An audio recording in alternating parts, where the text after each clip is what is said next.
저는 공무원이고 이제 정년퇴직이 한 2년 남짓밖에 남지 않았습니다. 네. 그리고 가족들하고 떨어져 생활하는데 주중에는 혼자 있고 주말에 이제 가족들이랑 같이 지나는데 퇴직이 가까워지니까 좀 가족들하고 관계가 더 좋아져야 되겠다 하는 그런 생각이 있습니다. 그래서 아침 저녁으로 카톡방을 개설을 해놓고 이제 가족들한테 뭐 안부 인사도 하고 뭐 좋은 말씀도 있으면 이렇게 올리고 하는데 제가 그걸 시작한 지 한 2개월 정도에는 집사람이나 아들, 딸이나 꼬박꼬박 이제 답장을 올려줬는데 뭐 2개월 지나니까 아이들이 며칠에 한 번씩 올려주더니 한 3, 4개월 지나니까 이제 답장이 없습니다. 한 1년쯤 지났더니 저희 집사람이 한번 저한테 그런 얘기를 했어요. 아이들한테 한번 얘기를 해야 되겠다. 왜 아빠가 이렇게 꼬박꼬박 보내주는데 왜 답을 안 해주느냐. 그래서 제가 옛날에 그 스님 그 증문즉설 몇 번 들은 기억이 나서 아이들이 나한테 보내달라고 요구한 게 아닌데 내가 답장을 달라고 그럴 그럼 또 안 되지 않느냐. 이제 이렇게 제가 들은 게 있어가지고 그리고 나서 1년 가까이 지났는데 요즘에 가끔 그래도 이제 제가 좀 서운한 겁니다. 또 아직까지는 또 경제적으로도 아이들이 컸는데 독립을 못하고 있어서 제가 이렇게 뒷바라지를 하고 있는데 왜 아침 저녁으로 보내는데 답도 안 해주는가. 그렇다고 또 대놓고 왜 안 보내니 이렇게 물어보기도 좀 그렇고 해서 또 어떻게 했으면 좋을지 한번 좀. 그런데 이 얘기하기 전에 이렇게 공무원들을 뭐랄까, 그러니까 국가 정책의 어떤 변화 때문에 이렇게 이산가족을 만드는 거는 이건 제가 볼 땐 국가의 책임입니다. 첫째는 이거는 올바른 게 아니다. 그 기간을 충분히 가지고 여러 가지 거기에 대한 교육이라든지 많은 것을 다 갖춰놓고 해야 되는데 저는 무슨 그게 이렇게 이제 개인을 만나보면 어떤 자기가 뭐 잘못해가 헤어지거나 이산가족이 생기거나 자기가 이익을 추구해가 어디를 가거나 이게 아니고 그냥 가만히 있는데 어느 날 명령이 떨어져 가지고 이런 문제가 생기는 거는 저는 국가가 굉장히 신중해야 된다.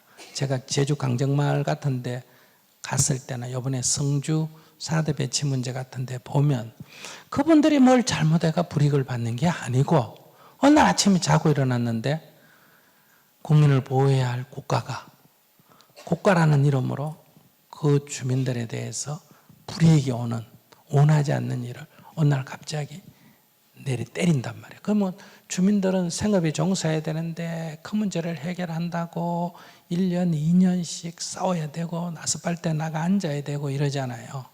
그러니까 저는 이건 굉장히 신중해야 될 일이라는 거죠. 이것은 국가가 정말 이럴 권리가 있느냐. 이건 왕조 시대 때나 뭐 북한 같은 나라에서는 뭐 있을 수 있는 일이지만은 이제 근데 우리는 아직도 민주주의 국가라고 하면서 이 왕조 시대의 그러니까 봉건 시대의 그 관습에서 아직도 이 권력자들이 못 벗어나고 있는 거다. 저는 이렇게 생각해요. 그런 면에서 우선 여기 세종에 와 계셔서 이산가족 되시는 분들에게 심심한 위로를 보냅니다.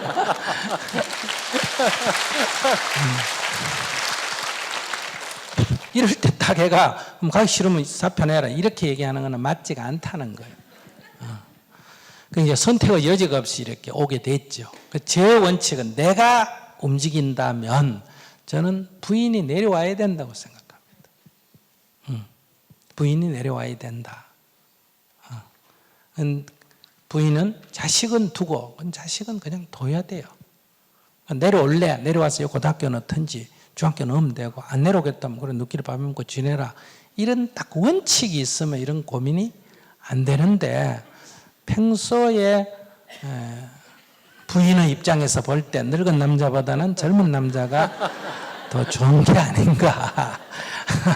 그러니까 늙은 남자 떠나도 젊은 남자가 남자 있으니까 거기 사는 거 아닌가. 내가 농담적으로 얘기한다면 이제 그런데 자기가 이제 이렇게 됐을 때 좀 섭섭하잖아, 그죠? 근데 이걸 참는 거는 좋은 게 나는 아니라고 생각해요. 그렇다고 애들 보고 너 왜 아빠가 이것도 해주는데 안 보내나 이렇게 하는 것도 맞지 않고 올라가서 둘러 앉아서 맘 나누기를 합니다. 아빠는 뭐 내가 선택한 게 아니고 국가에서 이런 정책이 바뀌어가 내가 가게 됐다. 나는 너희들과 엄마와 너희들과 함께 살고 싶다. 그런데 이 상황이 이래 돼가 내가 떨어졌다. 그래서 내가 혼자 있으면 조금 외롭다. 그래서 너희들과 마음을 나누려고 카톡방이라도 이렇게 매일 이렇게 올리는데 너희들이 바쁜 건 이해가 되지만은 답신이 안 오니까 아빠로서는 좀 섭섭하더라. 이렇게 마음을 좀 내놔야 돼요. 그러니 해라가 아니라 마음을 내놓으면 뭐 이제 너희들은 카톡으로 어떤가? 제가 보내는 거는 아이들이 반대를 안 하는데 만약에 네. 서울 집에 가서 아이들이랑 얘기하고 싶다 그러면 아이들은 저하고 그렇게 얘기하고 싶어 하는 것 같지 않아가지고.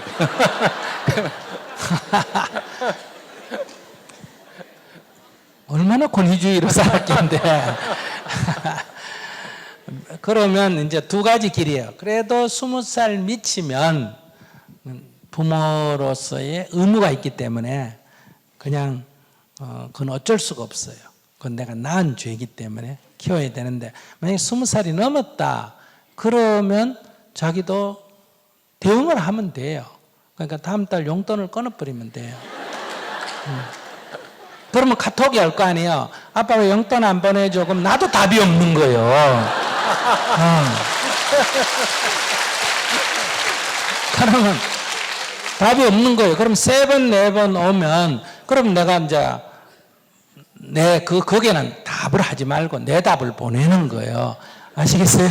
내 카톡을 보내는 거예요. 그럼 애들이 답이 오면 그 다음에 나도 돈을 보내면 되는 거예요. 그래서 그날 한 달에 내가 10번을 보냈다. 그런데 답이 50% 왔다. 그러면 딱 용돈을 50% 보내고 100% 왔다. 그러면 100% 보내고 안 왔다. 그러면 안 보내고 그리고 거기에 대해서 항의를 해도 아무 대답을 안 하는 거예요. 일체 거기 변명 같은 걸 하지 마는 거예요. 그러니까 아빠 왜 용돈 안 보내? 그래도 아무 대답이 없는 거예요. 그렇게 하는 게 좋아요. 그런데 애들하고는 어떤 경우에도 화를 내는 건 좋지 않습니다. 어리든 크든. 왜냐하면 이 윗사람과 아랫사람 사이에 아랫사람은 윗사람에게 할 수 있는 대응책이 제한되어 있습니다. 근데 윗사람은 아랫사람에게 할 수 있는 여러 가지 대책이 여러 개 선택 여지가 있거든요. 그래서 굳이 그거를 화를 내가 하는 거는 화를 낸다는 건 둘이가 동급이라는 얘기예요. 싸운다는 건 급수가 같다는 얘기거든. 근데 부모가 자식하고 급수로 같이 하면 안 되잖아요. 급수가 높아야지. 그렇기 때문에 용돈을 안 보내주는 것도 자기 권리에 속하는 거예요. 네, 그거를 알겠습니다. 잘못된다 이러지 말고 그렇게 현명하게 하려면 내가 그렇게 생각하면 다음부터 용돈을 딱 안 보내는 거예요. 그럼 저쪽에서 왜 안 보냈니? 이래도 아무 대답을 하지 말고 나는 그때 네가 내 이 답에 안 해주니까 나도 용돈을 안 보낸다. 이러면 보복이잖아요. 그래 안 그래요? 그럼 부모가 자식한테 복수를 하면 돼요 안 돼요? 이건 안 돼요. 아무 대답을 안 하는 거예요. 일체 거기에 대해서는 가타부타 말을 안 하고 그러고 이제 아이들이 마음 나누기 아빠 좀 봅시다 이런 마음 나누기를 하면서 아빠가 용돈을 안 보내주는데 우리 좀 섭섭해요 이러면 나는 카톡 보냈는데 너가 말을 안 해서 좀 섭섭하더라 이래야지 네가 그러니까 나도 그런다 이렇게는 절대로 얘기하면 안 됩니다. 부모 자식 간에 이거는 바깥에서도 가능하면 안 해야 될 일이기 때문에 그래서 이렇게 이제 이거 교육이에요. 약간 그런 내가 좀 뭐 애하고 이렇게 해야 되는데 안 해요. 이제 성인이기 때문에 20살이 넘었기 때문에 이거 사회 교육이란 말이에요. 그러니까 응당한 너도 대가를 지불해야 된다. 그러니까 부모 거를 공짜로 생각하면 안 되는 거거든요. 그러니까 그것이 물질로 보상하든지 다른 걸로 보상하든지 해야 되는 거예요. 그리고 이제 뭐 내가 카톡을 보냈는데 답이 오면 나도 그만큼 돈을 보내고 이렇게 하면 애들하고 마음 안 상한 것도 해결할 수 있고 맘 나누게 해서 자기들이 내놓으면 나도 그만큼 내놓고 이렇게 아무 얘기도 안 하고 웃으면서 그 뭐 집에 갔는데 애들이 뭐라고 그래도 딴 얘기를 해야 돼요. 이게 이제 선의 가장 중요한 거거든요. 부처님이 예를 든다 뭐 어떤 사람이 너 왜 구걸하니? 이러면 나는 이래 구걸할 수밖에 없다 이런 얘기 안 해요. 너 화내니? 이러면 니는 왜 화내노? 이렇게 말대꾸를 안 해요. 화제를 바꿔요.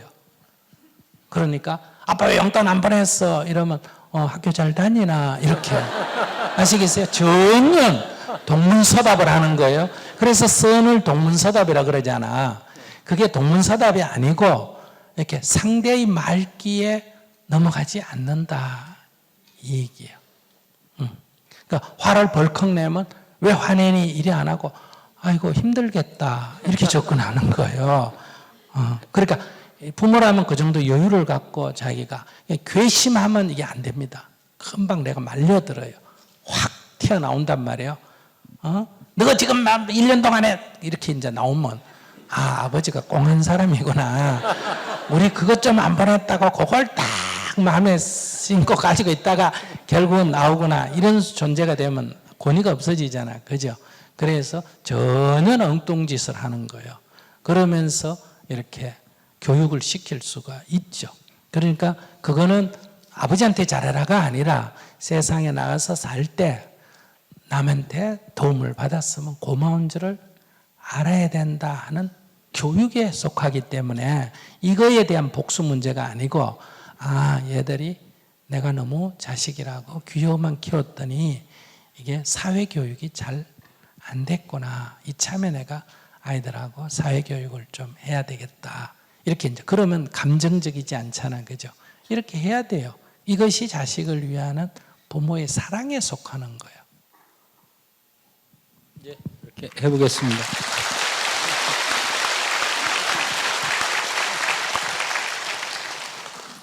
예, 스님 반갑습니다. 네. 저는 고3 아들 진로 관련해서 네. 저희 고민을 말씀드리고 스님 네, 조언을 네. 얻고자 합니다. 항공 비행 조종사가 되기 위해가 미국 항공대 원서를 낸 상태입니다. 네네. 문제는 비용이 너무 많이 든다는 것입니다. 네네. 1년에 7천에서 1억 정도 들고요. 네. 졸업 후에 이제 우리 빚을 보니까 5억에서 6억 정도 예상을 합니다. 네네. 이것도 이제 와이프랑 밥만 먹고 살 정도로 아주 전략하면 했을 때에 이제 이 정도고, 이때 졸업할 때쯤 되면 저는 이제 정년 퇴직할 나이가 됩니다. 그래서 저는 이제 반대 입장이 더 크고, 네. 와이프랑 아들은 찬성적으로 2대1로 제가 밀렸습니다. 제가 옆에 제 아들하고 와이프하고 같이 왔습니다. 하도 답답해가지고. 항공대 가도 부담이고, 안 가게 되면 제 탓으로 이제 다 진로를 바꾸게 되고, 이게 고민이고요.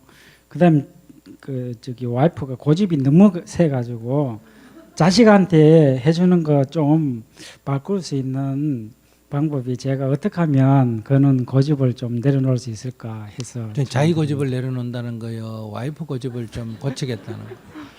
제가 이제 와이프한테 어떻게 하면 와이프가 조금 누그러질까 싶었어요. 와이프 하자는 대로 해주면 와이프가 모르지.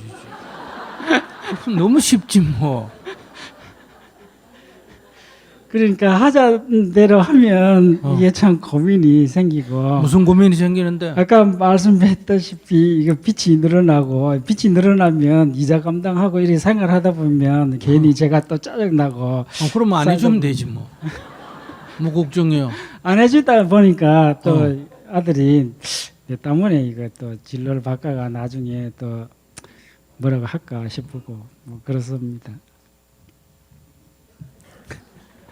그건 지금 아들 문제도 아니고 와이프 문제도 아니고 자기가 지금 욕심을 부리는 거예요.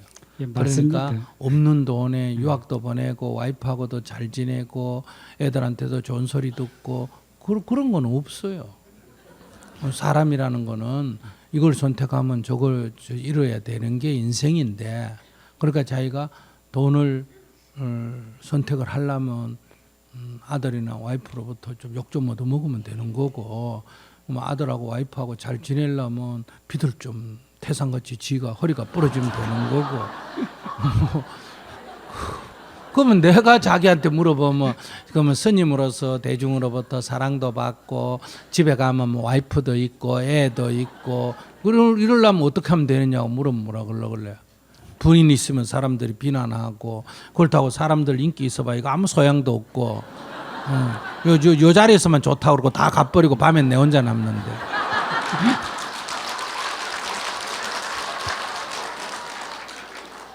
그런 얘기하고 똑같단 말이에요. 그러니까 이 길을 가려면 저 길을 버려야 되고 저걸 가려면 이걸 버려야 되고 그게 이제 인생이라는 선택이에요. 선택에 대해서 책임을 져야 되는 거지. 그러니까 굳이 얘기한다면 아이를 낳아서 고등학교까지 키우는 거는 부모의 의무에 속합니다. 그런데 부모가 생존도 유지가 안 된다. 내가 먹고 살기도 어렵다 하면 안 해도 돼요. 무슨 말인지 아시겠어요? 네. 그때는 어떻게 하느냐. 부모가 자기 생존도 유지 안 될 때는 그 아이를 부모가 돌볼 수 없기 때문에 우리는 그런 가난한 아이는 내 아이가 아니라도 우리에게 뭐가 있다? 돌봐야 할 의무가 있는 거예요. 그래서 우리가 제3세계 어린아이들을 돌봐야 하는 거예요. 그게 남의 나라 아이든 나는 기독교인데 뭐 회교 아이든 뭐 그가 관계없이 그러니까 돌봄을 받을 수 없는 아이는 네 아이 내 아이 따지 않고 돌봐야 되는 거예요. 그러나 기본적으로는 자기 아이를 자기가 돌봐야 되는데 그것이 안 될 때는 다른 사람이 돌봐야 된다. 기본적으로 우리가 부모는 내가 돌봐야 되지만은 자식이 없는 늙은 부모가 있다면 우리가 이웃에서라도 돌봐야 된다. 이런 얘기예요.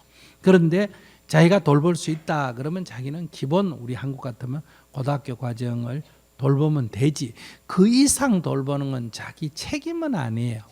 하고 싶어서 하는 건 자유인데 부인처럼 하고 싶어서 하는 건 자유인데 그건 의무사항은 아니라는 거예요. 나 같으면 어떻게 할까? 유학 가겠습니다. 잘 갔다 와. 이러면 돼요. 둘이 돈 없는데 유학이 어디고 이런 말 할 필요가 없다는 거예요. 유학 가고 좋은 생각이다. 잘 갔다 와. 돈 없다. 이러면 되는 거예요. 그건 갖고 고민할 것도 아니고 싸울 것도 아니에요. 돈 좀 빌려줘 하면 빌려줄 돈 없다. 그럼 만약에 1억 든다 그러면 나한테 이제 2천만 원밖에 없는데 이거 줄 테니까 그럼 뭐 네가 보태가 쓰든지 해라. 이렇게 심플하게 정리를 해야 돼요. 그런데 가족이잖아요. 그래요. 그러니까 괴롭지. 그러니까 괴롭지. 그러니까 나는 가족을 안 가지지.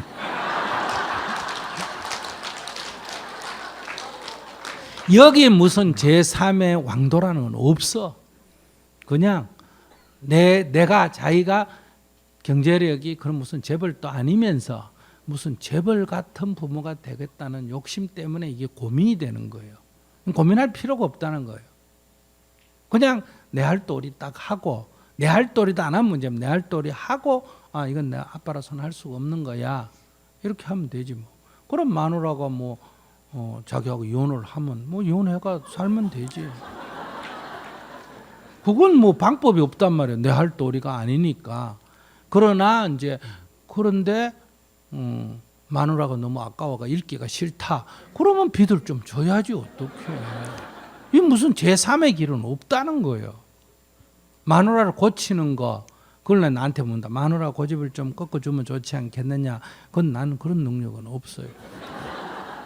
왜 나한테 만약에 그런 능력이 있다면 내가 그거를 자기 마누라 고치는 데 써야 될까? 아베 총리 저것 좀 고쳐야 될까?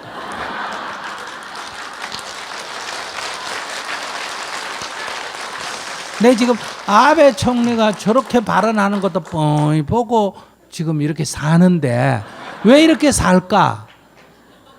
고칠 능력이 없기 때문에. 아시겠어요? 지금 북미 간에 대화가 돼야 되나 안 돼야 되나? 돼야 되는데 적어도 내가 지금 구경하고 있는 거는 김정은을 지금 고칠 능력도 없고 트럼프를 고칠 능력도 없기 때문에 이래 보고 있다. 내가 만약에 남을 고칠 능력이 조금이라도 있으면 지금 여기부터 먼저 서야 될까? 자기 마누라한테 먼저 서야 될까? 좀 생각해 봐. 그러니까 거기에 내 능력이 첫째 없기 때문에 못 쓰고 있다 하더라도 거기 쓸 거는 아니다. 그렇기 때문에 그 문제는 뭐 그런 문제에 매달리면 이제 절이나 교회 찾아가야 돼. 근데 그 사람들은 능력도 없으면서 있다고 큰 소리쳐. 아시겠어요? 나는 그 무슨 능력으로 저 사람들 하는지 잘 모르겠어. 나는 없어. 난 그건 솔직하게 얘기해야 돼. 나는 그 뭐 거짓말하고 사기치고 이래는 안 해. 없어. 그러니까 자기가 어떻게 할 거냐, 이건 내가 도와줄 수가 있어. 자기가 어떻게 할 거냐, 오케이, 내 능력을 딱 평가해서 나는 이거밖에 할 수가 없다, 이 이상은 나는 못한다, 이렇게 자기 입장을 딱 정리하면 되는 거고. 그런데 안타까웠어, 부인하고 자식이 안타깝다 하면 자기가 빚내서라도. 그래서 고문가가 아니라는 거야. 그건 자기가 결정하기 나름이야. 어떤 선택을 할 거냐, 그건 자기가 하면 돼. 어떻게 클리어하게 정리됐어요? 예, 정리는 되는데 정리가 안 되나 보지. 그럼 나하고 대화할 때 정리가 안 되면 집에 가서 뭐 3년 고민해도 해결이 안 됩니다. 맞는 것 같습니다. 그 머리 갖고는. 이 자리에서 정리를 해야 돼. 빚을 내든지 도와주겠다고 결정하든지, 아, 이건 내 능력 갖고 안 되는 거구나. 그럼 뭐 자식한테 원망을 듣든지 뭐 마누라가 이혼을 하든지, 이건 내가 할 수 없는 건 없다고 솔직하고 하고 얘기하고 살자. 뭐 가는 건 좋다. 반대를 안 한다는 거야. 그러니까 내가 할 수 있는 건 이거다. 이렇게 선을 긋고 살자. 이렇게 이제 자기가 선택을 하는 거예요. 어느 쪽이든. 선택을 하겠습니다. 어떻게 했어? 근데 제가 여기 오기 전에 와이프한테 솔직히 나 혼자 살고 싶다까지도 말했었습니다. 그 말, 왜냐면 자기가 그 말 할 때 진짜 혼자 살 각오를 했나, 이렇게 협박하면 와이프가 생각을 안 바꾸겠나, 그렇게 지금 주산안을 머릿속에서 튕겼기 때문에 마누라 그 속아 넘어갈 것 같아. 아이고, 마누라 더 세게 나와. 좋다, 이혼해가지고 재산 반 줘, 내 애 데리고 미국 갈게, 이렇게 나온다. 한번 해봐라. 거짓말인가? 그러니까 그러면 자기가 이제 큰 소리 쳤다가 빼도 박도 못하고. 자기가 그렇게 하자 하면 방에 들어가 버리더라고요. 그 봐라, 내가 안 봐도 알잖아. 그거 꼭 봐야 아는 거 아니에요. 왜냐하면 부부가 벌어 몇 년 살았기 때문에 대충 상대의 요 계산 머리를 아나 모르나? 알아. 여기에 또 꽁수 쓰구나. 애가 그 절대로 그렇게 짱꽁수 쓰면 안 돼. 정말로 이거는 정말 내가 할 일이 아니다. 여보, 미안하다. 이건 내가 정말 할 일 아니다. 이렇게 이제 이게 협박하려고 이렇게 하지 말고, 상대를 고치려고 하지 말고, 자기 그냥 솔직하게 나는 이렇게밖에 살 수가 없다. 이렇게 해서 마누라를 고치려고 생각하면 안 돼. 동의를 얻으려고 하면 안 돼. 되는 건 되고 안 되는 건 안 되고, 이렇게 탁 분명하게 살면 그렇게 뭐 어려운 일은 아니에요. 네, 감사합니다. 저는 어려서부터 강아지를 무서워하고 좋아하지 않는데, 친구들도 이것을 잘 알고 있어서 강아지가 있는 다른 집에 가면 강아지를 저에서 막아주고 뭐 이렇게 합니다. 그런데 이제 아이들은 어렸을 때부터 강아지를 키우고 싶어 했지만, 그때는 아이들을 키워야 하니까 강아지를 제대로 돌봐주지 못할 것 같아서 남편도 저도 키우는 것을 허락하지 않았었습니다. 이제 아이들이 다 커서 이제 아이들도 다 크고, 남편이 자기가 집에 왔을 때 반겨줄 이도 없다며 내년에 강아지 2마리를 데려와 키우겠다고 말하고 말리지 말라고 합니다. 아이들도 강아지를 키우고 싶어하고 식구들이 모두 키우고 싶어 하는데, 엄마만 싫다고 못하게 하는 것은 민주적이지 못하고, 키우다 보면 저도 좋아하게 될 거라며 저에게 생각을 조금만 바꿔달라고 조릅니다. 강아지가 오면 제가 그 무서운 강아지를 어떻게 마주하고 대해야 하며 지내야 하는지, 그리고 식구들이 바빠서 돌보지 못하는 경우가 생기면 저라도 돌봐줄 수 있어야 될 텐데 자신이 없습니다. 또한 식구들도 저도 모두 직장과 학교에 다녀야 하는데, 빈집에 강아지만 있을 것을 생각하니 강아지도 불쌍하고 어질러질 집안도 걱정되고, 이렇게 벌써부터 걱정되고 마음이 불안한데요. 기르기 시작하면 한 생명을 끝까지 돌보고 책임져야 하는 일이기에 너무 걱정이 되고 자신이 없어서 아마도 저는 계속 절대 안 된다고 할 것입니다. 근데 혹시 제가 지금 하고 있는 걱정과 부담을 조금 내려놓고 이 상황을 조금 마음 편하게 생각하고 받아들일 수 있는 방법이 있을까 하여 스님께 여쭙고 싶습니다. 네, 절대 안 된다고 했어요.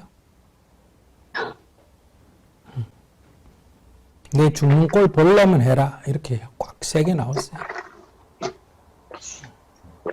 그래서 그러면 더 이상 얘기할 필요가 없어요. 절대 안 된다. 이래가지고 하늘이 두 쪽 나도 이것만은 안 된다. 이렇게 딱 해가 막았어야지. 그러니까 여태까지 그렇게 막아왔는데 앞으로도 그럼 막으세요. 지금까지도 막았는데 뭐 앞으로도 막으면 되지. 또 이제 제가 혹시 이제 너무 그렇게 약간 동물들이나 뭐 이제 이런 거에 이제 좀 이렇게 마음이 좀 이게 넓지 못하고 사랑이 없어서 혹시라도 이제 그런 거는 사랑이 없어서 아니에요. 그래서 사과 알러지 있는 사람이 뭐 사과를 사랑 안 해서 그런 거 아니에요. 자기는 어떤 이유로든 어릴 때 뭐 강아지한테 물렸던 어떤 이유로든 강아지한테 트라우마가 있다 이 말이에요. 거부 반응이 있다 이 말이에요. 그러니까 아들이나 남편은 그 강아지를 좋아하는 거는 하나의 즐거움을 얻기 위해서고 자기는 강아지의 어떤 트라우마가 있어서 이거는 두려움이 있다 이 말이에요. 근데 그거를 똑같이 놓고 민주적이다는 말은 안 맞아요. 100명이 살아서 100명이 다 좋아해도 한 명이 강아지에 대해서 트라우마가 있다. 그럼 우리는 그 한 명을 고려해야 되는 게 민주주의예요. 그러니까 자기가 그런 두려움이 있기 때문에 이거는 안 된다. 내가 지금 어릴 때부터 이거는 내가 어쩔 수 없다. 내가 선택한 것도 아니고 왜 생긴지 나도 모른다. 어릴 때 몰렸어. 그런지 뭐 때문에 그런지 나는 거기에 대한 트라우마가 있어서 안 되니까 이건 너가 양해해 달라. 그리고 남편이 집에 오면 반기는 사람이 없었어. 강아지가 있었으면 좋겠다. 그러면 내가 강아지가 돼서 반겨줄게요. 하고 자기가 어머 어서 오세요 하고 쫓아가서 막 손잡고 이렇게 막 강아지처럼 해줘야지 뭐.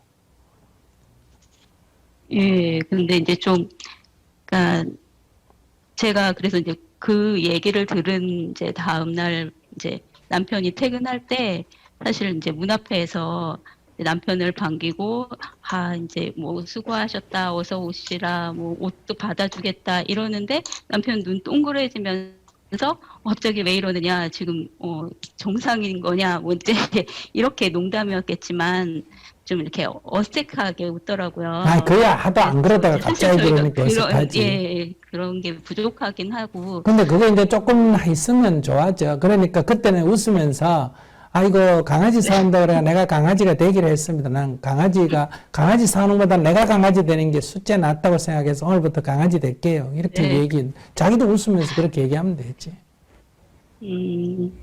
그렇긴 한데 이제 식구들은 이제 제가 스님 아까 말씀하신 것처럼 계속 가족들한테 그렇게 얘기를 했었는데 남편도 그렇고 아이들도 그렇고 이제 제가 안 해봐서 그렇지 강아지를 좀 자세히 잘 보고 같이 있고 이러면 강아지를 싫어하던 사람도 이제 뭐 좋아하게 된 사람이 많다. 엄마도 그럴 수도 있을 거다. 그럴 수도 엄마가 있어요. 안 하려고 하는 게 아니냐. 엄마가 좀 하려고 해봐라. 이제 이런 오케이. 얘기를. 그러면 이제 이렇게 얘기하세요. 강아지를 그렇게까지 얘기하면 이제 타협을 해야 되겠죠. 한 집에 사니까. 그러면 강아지를 사오지 말고 강아지를 한 달간 임대해와가 한 달만 딱 정해가지고 조그마한 강아지를 가져와서 한번 살아보는 거예요. 그러면 강아지 가져오면 이 먹는 거는 아들이 책임진다, 딸이 책임진다, 남편이 책임진다. 나한테 절대 부탁 안 한다. 그 약속하겠냐 이런 거 다 자기 조건을 다 얘기해요. 무슨 말인지 아시겠죠? 그렇게 하고 그럼 강아지를 딱 한 달 해보고 그러면 다시 의논하자. 대신에 결정권은 나한테 있다. 내가 이거 양보해서 가지고 들어오니까 한 달 후에 내가 싫다면 안 하기로 약속을 하고 딱 해가 그 한 달 지켜보면 이제 자기가 한 달간 있어보니 강아지도 괜찮다고 자기가 바뀌든지 자기는 도저히 안 바뀌는데 강아지에 대해서 자식이든 남편이든 책임을 좀 덜 진다든지 자기가 우려하는 그런 일이 생기면 봐라 일지를 써요. 이래가지고 나는 언제 놀랐고 언제 너가 책임을 안 졌고 이게 장기화되면 이건 나한테 일이 돌아온다. 그래서 난 이 일은 못하겠다. 이렇게 딱 하면 되지. 강아지를 가져오면 안 돼요. 가져오면 생명이니까 이것도 갖다 버리면 안 되잖아. 그죠? 그러니까 딱 한 달간 계약서 쓰고 임대에 와서 실험을 해보세요. 만약에 꼭 필요하면. 내가 볼 때는 자기 상태라면 자기에게 권리가 있어요. 나는 이 트라우마가 있기 때문에 안 된다라는 권리가, 그건 뭐 다수가 아니라도 그거를 양해받는 게 민주주의예요. 그러니까 그 뭐 다수로 하는 그런 민주주의는 옳지 않습니다. 신체 장애가 있는데 그걸 다수로 결정하면 안 되잖아요. 불편한 사람에 맞춰서 전체가 우리가 해야지. 뭐 우리가 여기서 뭐 신체 불편한 사람을 위해서 뭐 계단을 뭐 이렇게 길게 놓을 거냐, 계단을 이거 휠체어 다니게 놓을 거냐, 그럴 때 다수로 하면 안 되잖아요. 100명 중에 한 명이 있더라도 한 명을 위해서 해야 되는 거지. 그 애들이 그건 잘못 생각하는 거예요. 그러니까 자기는 트라우마가 있기 때문에 그게 무슨 그냥 싫은 게 아니라 두려움 때문에 일어나는 거니까 그건 자기 권리가 있다. 그래서 거부하는 게 제일 낫고, 자기가 생각할 때 가족의 화목을 위해서 그럼 자기도 뭔가 노력하는 걸 보여줘야 될 거 아니에요. 그런데 그 노력하는 걸 보여주기 위해서는 한 달간 계약서를 딱 쓰고 어떻게 때 서로 업무를 나눠서 하기로 한다. 이렇게 해가지고 해야 돼. 안 그러면 이제 자기는 이제 그 강아지 때문에 나중에 인생이 피곤해져요. 괴로워진다. 그래서 남편하고도 사이가 벌어지고 아이들하고 사이가 나빠지니까 그게 화목을 가져오는 게 아니라 화근이 될 소지가 있다. 이 말이에요. 그런 건 미연에 막는 게 제일 낫고, 안 그러면 사전에 충분한 타협을 하는 게 좋다. 됐어요? 네, 말씀 감사합니다. 네. 저희 집의 모든 문제 해결자 담당이었습니다. 그러다 3년 연애 끝에 지금 예비 배우자를 만나게 되어 지난 몇 개월 동안 결혼 준비를 하다가 많은 트러블을 겪고 현재 결혼이 미뤄졌다고 해야 되나 취소되었다고 해야 하는 상태입니다. 네, 준비 과정 하나하나가 모두 불화로 이어져서 결국 저희 가족과 약혼자는 이제 서로 보고 있지 않습니다. 결혼할 사람은 보편적인 걸 대부분 모르는 사람입니다. 인간관계를 흙과 백으로 나눠버리다 보니 주변에 지인들이 없습니다. 그런 점까지는 저한테 잘하면 되니 제가 감당해 나가려 했는데, 제가 이렇게 가치관이 다른 사람이랑 결혼을 해도 되는지 선택의 기로에 서 있습니다. 어머니가 저에 대한 실망이나 상처가 크십니다. 제가 정말 눈이 멀어서 이러는 건지 어떻게 마음을 다잡아야 하는지 스님의 조언 부탁드립니다. 그 결혼해서 살아본 사람한테 물어야지. 나같이 결혼도 안 해본 사람한테 그런 거 물으면 이렇게 비전공자가 뭘 그렇게 잘 알겠습니까? 그러나 이제 결혼을 할 때 지금 질문자하고 상대편 가족하고 부딪히느냐, 이제 질문자 가족하고 상대편 남자하고 부딪히느냐, 안 그러면 질문자와 상대편이 부딪히느냐, 이 세 가지 경우에 따라서 판단을 우리가 다르게 할 수가 있다, 이런 얘기예요. 그러니까 나하고 상대하고가 결혼 문제로 계속 부딪히느냐, 나는 괜찮은데 이 상대편하고 우리 부모하고 계속 부딪히느냐, 또는 상대는 괜찮은데 나하고 상대편 가족하고 부딪히느냐, 안 그러면 가족끼리 우리는 괜찮은데 가족끼리 많이 부딪히느냐, 이게 먼저 평가가 돼야 됩니다. 그래야 내가 어떤 선택을 할 건지를 할 수 있거든요. 그 네 가지 경우수 중에 어느 경우에 해당이 됩니까? 저는 대부분 괜찮은데 이제 저희 가족하고 많이 부딪히고 있습니다. 그러면 이제 자기가 결혼할 준비가 안 된 사람이에요. 네. 상대편은 자기하고 결혼하지 결혼이 우리 가족까지 다 비를 맞춰야 될 이유는 없거든요. 근데 자기가 상대편하고 사이에서 부모를 내세워가 부딪히게 하고 자기가 뒤에 있다는 것은 자기가 결혼할 준비가 아직 안 돼 있다. 의사결정자가 자기가 아니고 부모다. 그러니까 지금 그런 관점에서 자기가 결혼할 준비가 안 돼 있다. 이렇게 봐야 됩니다. 자기가 여기서 선택을 해야 돼요. 이제 내가 결혼을 하면서 남편 될 사람의 의사를 존중할 거냐, 부모님의 의사를 존중할 거냐, 그 사이에 갈등이 있다면 자기가 선택을 해야 된다. 결혼을 하려면 결혼할 사람의 의사를 존중하고, 가족이 반대하면 안녕히 계세요 어머니 그동안 잘 지냈어요 하고 안녕 하고 이제 인사하고 집을 떠나야 된다. 이런 얘기예요. 그 다음에 가족이 더 중요하다. 이렇게 자기가 생각한다면 상대에게 안녕 하고 헤어져야 됩니다. 이 사이에서 자기가 방황해서는 안 된다. 내가 보니까 자기 입장이 분명하지가 않다. 그래서 자기 입장만 정하면 이건 아무 문제도 안 돼요. 그러면 이제 엄마 말 안 듣고 결혼을 하게 되면 이제 두 사람이 살다가 헤어질 때 자기가 그때 엄마 말을 들을 걸 이렇게 후회하는 문제가 생기거든요. 그럴 때도 후회하면 안 됩니다. 안 맞는 건 안 맞는 거고 결혼하다가 못 사는 건 못 사는 거지 그게 뭐 엄마 말을 듣고 안 듣고 이렇게 사물을 평가해도 안 된다. 또 자기가 엄마를 선택하고 상대하고 이제 결혼을 안 했다. 그래 놓고 시간이 지나면서 엄마를 원망해도 안 된다. 내가 그때 그 남자가 결혼하는 걸 엄마가 반대해가 이제 사람이 없지 않냐. 내 결혼 못하는 거 엄마 책임이다. 이렇게 말해도 안 된다.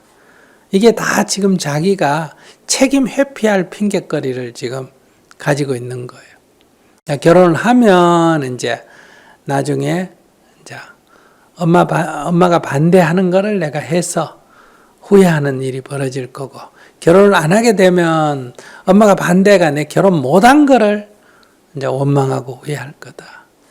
근데 그게 이 남자 문제도 아니고 엄마 문제도 아니고 자기가 사는 인생의 관점이 불분명해서 생긴 문제다. 자기가 딱 결혼을 하겠다 그러면 어머니한테 어머니 전 이 남자와 결혼하겠습니다. 어머니가 찬성하시면 좋고 반대하면 저는 나가서 둘이 살겠습니다. 이렇게 딱 하지 더 이상 거기에 뭐 사이에 껴가 이리저리 맞추려고 그렇게 양다리 걸치게 하면 안 돼요. 남자들이 한국에 전통적으로 마누라하고 시어머니 사이에서 어머니 사이에서 양다리 걸치기 때문에 고부간의 갈등이 오는 거거든요. 입장을 딱 정해가 어머니가 나를 키워준 건 고맙지만은 제가 결혼했으면 이 남자의 남편으로서 우선적인 책임을 지고 부모는 아내가 허락하는 범위 내에서 부모와의 관계를 맺는다. 이렇게 입장 정리를 딱 해버리면 고부간에 갈등이 생길 게 뭐가 있겠어요. 어머니 의견을 더 존중한다 이러면 결혼을 안 해야지. 그러니까 한 손은 늙은 여자 잡고 한 손은 젊은 여자 잡고 양쪽으로 다 이렇게 두 여자를 데리고 살려니까 고부 갈등이 생긴다. 그런 것처럼 자기도 이 남자도 잡고 집에 부모도 잡고 이렇게 두 명을 잡고 자기가 중간에 껴서 뭐 역할을 한다고 나는 괜찮은데 둘이가 문제다. 이것은 비겁한 자세예요. 자기가 딱 선택을 해서 결혼하겠다면 부모하고 하겠습니다. 의사를 밝히고 반대하시면 네 알겠습니다. 그럼 저는 오늘부터 독립해 나가겠습니다. 이렇게 얘기하면 되고 부모가 더 중요하다면 그 남자에게 죄송합니다. 저는 이민 오고 어렵게 부모님하고 같이 살아서 부모님의 뜻을 거슬러서 제가 결혼하는 것은 현실적으로 좀 어렵네요. 그래서 당신이 좋지만은 제가 이 결혼은 포기하겠습니다. 이렇게 상대에게 책임을 전가하지 말고 내가 딱 선택하고 내가 딱 결정을 내려야 돼. 네. 네. 제가 사실은 그 어머니가 결정하시는 부분이 뭔지 너무 잘 알고 그 부분을 이제 인정을 하다 보니 그걸 강하게 부정을 못하고 이렇게 네. 그 어머니 말이 네. 옳다 그러면 어머니 말을 딱 동의하고 상대에게 딱 그 죄송하다 그러고 거절을 딱 해야지. 그럴 때 그 책임을 어머니가 의견을 낸 거지 내가 결정한 거니까 나중에 결혼 못한 거에 대해서 어머니를 원망해서는 안 된다. 또 결혼을 딱 해서 나중에 살다가 3년 살다 5년 살다가 못 살아도 그걸 갖다가 어머니 말 안 들었다고 후회할 필요가 없다는 거예요. 이건 결혼을 3년씩 살다가 애기 있는데도 이혼하는데 뭐 결혼하기로 했다가 안 하는 거 그게 무슨 큰일이라고 그래요. 자기가 지금 딱 생각해서 옳다면 결혼한 상태로 애기 있는 상태에도 그만둘 때가 있는데 지금 뭐 결혼하기로 한 약속에서 그만두는 거는 그건 큰일 아니에요. 그러니까 아니다 싶으면 지금 빨리 그만두는 게 좋고 기다 싶으면 딱 결정을 하고 부모한테 더 이상 휘둘릴 필요가 없다 이 말이에요. 네. 알겠습니다. 어떻게 더 결정이 났어요. 더 생각을 해봐야 될 것 같아요. 네, 결정이 났습니다. 어떻게 났어요? 이 사람이랑 같이 잘 해보겠습니다. 그러면 이제 집에서는 집을 떠날 딱 다짐이 마음이 돼야 됩니다. 거기서 네. 중간에 끼어가지고 뭐 어영부영하면 안 돼요. 또 결혼해가 살아보고 또 한 3년이도 5년이 살다가 그런 문제점이 바탕하면 어때요? 요즘 같은 세상에 옛날에는 한 번 결혼하면 두 번 못하니까 신중해야 되지만 뭐 안 되면 그때 또 그만두면 되잖아. 그죠? 그 어머니가 봐라! 내가 뭐라 그랬어! 이렇게 하면 죄송합니다. 어머니. 이러면 되는 거지. 그것도 이혼했다고 또 집에 들어와가 어머니한테 또 살면 안 돼요. 한번 나가면 안 들어와야 돼. 20살이 넘었으면. 사실은 제가 지금 나와 있습니다. 예. 그 어머니께서 계속 만나는 거를 보는 게 괴로우시다고 차라리 거기에 가 있으라고 하셔가지고 지금 나와 있는데 저희 집이 또 제가 뭐 뭐든지를 다 하다 보니 이제 어머니는 이제 제가 좋으니 저하고 연을 끊는 거는 싫으시고 대신 그 배우자는 보지 않겠다고 하고 계시고 있어요. 그건 어머니 욕심이고, 그러니까 어머니와 관계를 좀 끊어줘야 돼요. 자기가 독립하려면. 가슴 아프지만은 어머니가 나를 키워주고 돌봐준 게 아무리 은혜가 깊어도 결혼을 할 때는 끊어줘야 된다. 거기 자꾸 연연하면 상대편이 내가 결혼했는데 이 여자가 계속 친정만 생각한다. 내가 결혼했는데 이 남자가 계속 시댁만 생각한다 하면 같이 사는 사람이 살기 어렵습니다. 딱 끊어줘야 돼요. 그리고 남편이 허락하는 범위 안에서 또는 아내가 허락하는 범위 안에서만 과거의 집하고 관계를 맺어야 됩니다. 남편이 싫다 그러면 안 가야 되고 또는 아내가 싫다 그러면 친정에 시댁에 아내가 싫다 그러면 남편이 어머니한테 안 가야 되고 남편이 싫다 그러면 자기가 친정에 안 갈 정도로 딱 결혼하면 두 사람이 뜻을 우선으로 하는 가치, 삶의 가치를 가져야 결혼 생활이 원만해진다. 그러니까 집안을 못 놓겠거든 결혼하지 말아야 돼요. 친정 집안을 계속 못 놓고 내가 있어야 되는데 이렇게 생각하면 결혼 안 해야 돼요. 그건 자기 욕심이에요. 그럼 오래 못 갑니다. 이제는 내 가족이 아니에요. 나는 독립해서 새로운 가족을 이뤘고 내가 옛날에 멤버로 있던 집이에요. 이웃집이에요. 이웃집이다. 이 관점을 이렇게 딱 가셔야지 그게 내 집이다. 이렇게 생각하면 그건 결혼할 준비가 안 된 사람이다. 80대인 어머니는 잔소리와 욕심이 너무 많아서 엄마와 지내는 것이 힘들었으나 말로 표현을 안 했습니다. 불때 공부를 하면서 이제 저는 부모님과 사이가 아주 좋아졌습니다. 근데 언니들은 아직도 불만을 말하고 버릇없이 대합니다. 며칠 전에 언니와 엄마가 1시간이나 싸우는 걸 듣다가 제가 그만하라고 했더니 언니가 제 얼굴을 때렸습니다. 전 너무도 충격적이었지만 맞은 것보다도 어머니 부모님께 대들고 버릇없이 구는 게 더 힘들었습니다. 이런 상황일 때 마음을 어떻게 다스려야 현명한지 알고 싶습니다. 옛날에 내가 언니 같았구나 이렇게 생각하면 되지. 언니가 뭐 별 사람 아니잖아. 자기 같은 사람을 뭐라 그러냐, 개구리가 올챙이적을 모른다, 올챙이 시절을 모른다 이렇게 말해. 자기도 얼마 전까지 불 떼오기 전까지만 해도 언니처럼 해놓고 새삼스럽게 언니를 나쁘다 그러면 어떡해. 그러니까 언니를 볼 때마다 자기가 불법 인연에 감사해야지. 아이고, 내가 법 만나기 전에는 저 모습이었구나. 언니가 지금 자기가 뭐 잘못한지를 도저히 모르잖아요. 말해줘도 모르고 말해준다고 오히려 화를 내고 그러잖아. 자기도 그랬다 이거야. 두 번 다시 나는 저런 삶은 살고 싶지 않다.